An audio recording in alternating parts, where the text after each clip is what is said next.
दोस्तों नमस्कार, मैं शैलेंद्र हूं और एक बार फिर आपका स्वागत है इन डेप्थ में। इन डेप्थ में आज का हमारा सवाल है, क्या कांग्रेस कभी हिंदूवादी पार्टी थी? क्या कांग्रेस में कभी हिंदूवादी नेताओं का बोलबाला था? तो क्या कांग्रेस ने भी कभी हिंदू राष्ट्र का सपना देखा था? वो कांग्रेस जिस पर आज हिंदुओं हितों के खिलाफ काम करने का आरोप लगाए जाते हैं, मुस्लिम तुष्टीकरण के आरोप लगाए जाते हैं, क्या वो कांग्रेस, क्या उस कांग्रेस पर कभी हिंदूवादी होने का भी आरोप लगा था? तो जवाब है हाँ। और यह आरोप किसी ऐसे वैसे आदमी ने नहीं लगाया था, यह आरोप स्वयं मोहम्मद अली जिन्ना ने लगाया था। पाकिस्तान के निर्माता मोहम्मद अली जिन्ना ने 1938 में उन्होंने कहा था कि कांग्रेस हिंदू मेजॉरिटी वाला एक पॉलिटिकल ऑर्गेनाइजेशन है, हिंदू बहुलता वाला राजनीतिक संगठन है। यह आरोप उन्होंने लगाया था और उन्होंने साथ में यह भी कहा था 1938 में कि स्वतंत्र भारत में लोकतंत्र का मतलब मुसलमानों के लिए हिंदू राष्ट्र हो सकता है। तो ये उन्होंने स्पष्ट कहा था और उसके बाद ही 1940 में उन्होंने टू नेशन थ्योरी दिया था, दो राष्ट्रवाद का सिद्धांत, टू नेशन थ्योरी उनकी, जो कि काफ़ी इसकी चर्चा होती है, जिसमें उन्होंने कहा था कि हिंदू और मुसलमान दोनों अलग अलग संस्कृति वाले, दर्शन वाले, विचार वाले, संस्कृति वाले, और दोनों के जो नेता है या लीडर हैं या जो धर्मगुरु हैं वो भी अलग अलग हैं। तो इस तरह से हिंदू और मुसलमान एक साथ नहीं रह सकते और इसी को उन्होंने टू नेशन थ्योरी कहा था। लेकिन जो जिन्ना 1910 से 1920 के बीच हिंदू मुसलमान एकता का एम्बेसडर माने जाते थे, जिन्होंने 1910 से 1920 तक हिंदू मुस्लिम एकता के लिए काम किया, वो अचानक उनका विचार कैसे बदल गया और कांग्रेस पर ये आरोप उन्होंने क्यों लगाया? तो इसकी पड़ताल आज हम इस वीडियो में कर रहे हैं। और आज हम पूरी इस वीडियो में 1910 से लेकर 2025-26 तक कांग्रेस की विचारधारा की धरातल पर एक पड़ताल करेंगे कि कैसे विचारधारा के नाम पर कांग्रेस में बदलाव होता रहा और नेताओं के हिसाब से कैसे उसकी विचारधाराएं बदलती रहीं।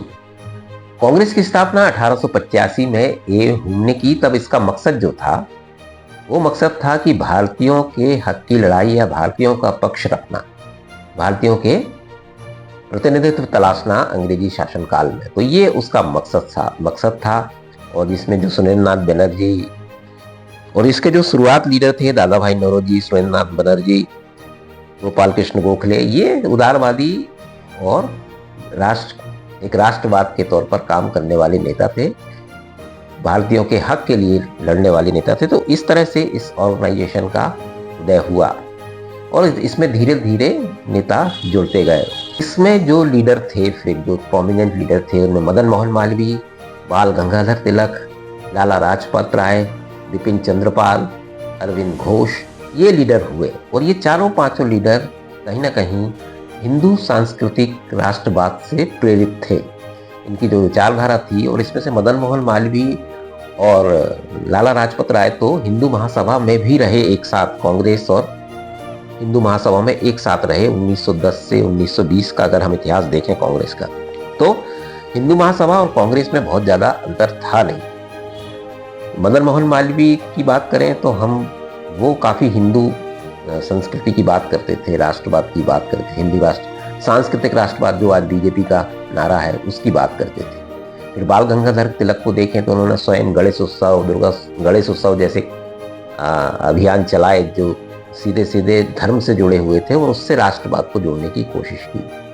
लाला लाजपत राय भी वो उसी विचारधारा के थे, बिपिन चंद्रपाल भी उसी विचारधारा के, और ये एक गर्म दल माना जाता था, उग्र राष्ट्रवाद के ये समर्थक थे। तो ये हिंदू सोच के जो नेता थे ये डोमिनेट करते थे कांग्रेस में। लेकिन इसमें मोहम्मद अली जिन्ना जैसे लोग भी थे जो हिंदू मुस्लिम एकता के प्रतीक थे। हालांकि हम चारों पांचों नेताओं की बात करें, चाहे मदन मोहन मालवीय हो, चाहे बाल गंगाधर तिलक हो, चाहे लाला लाजपत राय हो, चाहे बिपिन चंद्रपाल हो या अरविंद घोष हो, इन्होंने मुस्लिम विरोध की बात नहीं की। इन्होंने हिंदू परंपरा और सांस्कृतिक को राष्ट्रवाद के साथ जोड़ने की बात की, लेकिन उसमें सबके लिए स्थान था। तो इस तरह से हम ये नहीं कह सकते कि इसमें कहीं मुस्लिम विरोध था इन नेताओं को। वो पूरे समाज को आंदोलित करना चाहते थे, क्योंकि आस्था वाला ये देश है, आस्थावान देश है। उस आस्था को राष्ट्रवाद और फिर उस आंदोलन से जोड़ने की इन लोगों ने कोशिश की। तो मोहम्मद अली जिन्ना को कहीं ना कहीं ये लगने लगा कि इसमें हिंदू बहुलता वाले नेताओं का बोलबाला बढ़ता जा रहा है, और फिर 1920 में गांधी जी से उनका मतभेद हुआ असहयोग आंदोलन को लेकर, तो उन्होंने कांग्रेस छोड़ दी। तो मोहम्मद अली जिन्ना भी कांग्रेस और मुस्लिम लीग में एक साथ थे। 1906 में मुस्लिम लीग की स्थापना हुई और 1913 में मोहम्मद अली जिन्ना ने मुस्लिम लीग ज्वाइन की। तो मुस्लिम लीग और कांग्रेस वो दोनों में एक साथ थे, और 1916 का जो एक पैक्ट हुआ जिसमें कांग्रेस और मुस्लिम लीग के बीच समझौता हुआ साथ में काम करने का, तो उसके सूत्रधार कहीं ना कहीं मोहम्मद अली जिन्ना थे। लेकिन 1920 से स्थितियां बदलने लगी। मोहम्मद अली जिन्ना को कहीं ना कहीं लगने लगा, फिर वो कांग्रेस से अलग हुए, मुस्लिम लीग में काम करने लगे।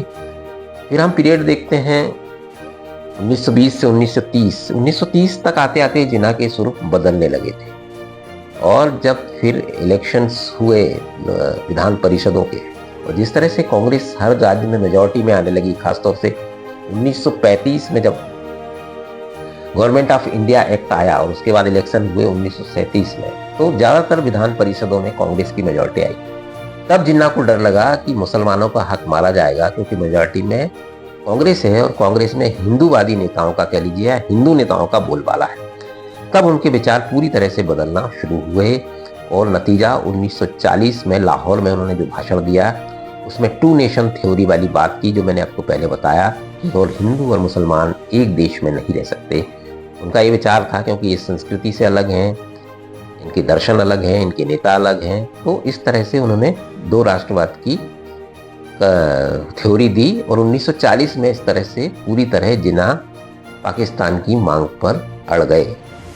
और 1938 में, 1940 के पहले, वो ये आरोप लगा चुके थे स्पष्ट तौर पर कांग्रेस पर कि ये हिंदुओं की पार्टी है। हालांकि उनका ये कहना नहीं था कि इसमें मुसलमानों का कोई अहित हो रहा है, लेकिन उनका कहना था कि हिंदू बहुल जो पार्टी ऑर्गेनाइजेशन है कांग्रेस, वो मुसलमानों के हित का अनदेखी करेगी। अगर भारत स्वतंत्र होता है तो उसके बाद लोकतंत्र का मतलब, जैसा कि उन्होंने पहले भी कहा, लोकतंत्र का मतलब मुसलमानों के लिए हिंदू राष्ट्र हो जाएगा। हालांकि 1940 में पाकिस्तान की सोच की नींव पड़ चुकी थी, लेकिन 1940 से 1950 जब गांधी जी, महात्मा गांधी और जवाहरलाल नेहरू, खासतौर से जवाहरलाल नेहरू का कांग्रेस में बोलबाला बढ़ा, तब एक अलग विचारधारा पर कांग्रेस चली, और वो सिर्फ राष्ट्रवाद और सभी को साथ में रखने के विचार पर चली।